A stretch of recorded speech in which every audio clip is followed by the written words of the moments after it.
लाखांदूर तहसील कार्यालयासमोर 7,000ची लाच स्वीकारताना ग्रामपंचायत अधिकारी एसीबीच्या जाळ्यात. एनओसीसाठी मागितली 7,000ची लाच. भंडारा जिल्ह्यातील लाखांदूर तालुक्यात लाचलुचपत प्रतिबंधक विभागाने मोठी कारवाई केली आहे. मोहोर्णा ग्रामपंचायतीच्या ग्रामपंचायत अधिकाऱ्याला ना हरकत प्रमाणपत्र देण्यासाठी 7,000 रुपयांची लाच स्वीकारताना एसीबीने रंगेहात पकडले आहे. मोहोर्णा ग्रामपंचायतीच्या ग्रामपंचायत अधिकारी सौ रंजू मधुकर अंबादे यांनी तक्रारदाराच्या आईच्या नावावरील शेतात कुक्कुटपालन प्रकल्पासाठी आवश्यक असलेले ना हरकत प्रमाणपत्र म्हणजेच एनओसी देण्यासाठी सुरुवातीला 10,000 रुपयांची मागणी केली होती.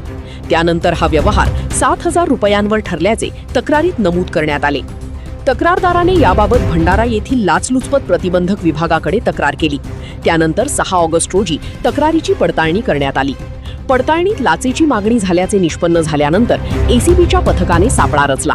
पूर्वनियोजित सापळ्यानुसार आरोपी ग्रामपंचायत अधिकाऱ्याने लाखांदूर तहसील कार्यालयाच्या प्रवेशद्वारासमोर तक्रारदाराकडून 7,000 रुपयांची लाच स्वीकारताच एसीबीच्या पथकाने त्यांना रंगेहात ताब्यात घेतले. या प्रकरणी आरोपी विरुद्ध लाखांदूर पोलीस ठाण्यात भ्रष्टाचार प्रतिबंधक कायद्यान्वये गुन्हा दाखल करण्याची प्रक्रिया सुरू असून आरोपीला ताब्यात घेण्यात आले आहे. ही कारवाई पोलीस निरीक्षक नितेश देशमुख यांच्या नेतृत्वाखाली करण्यात आली.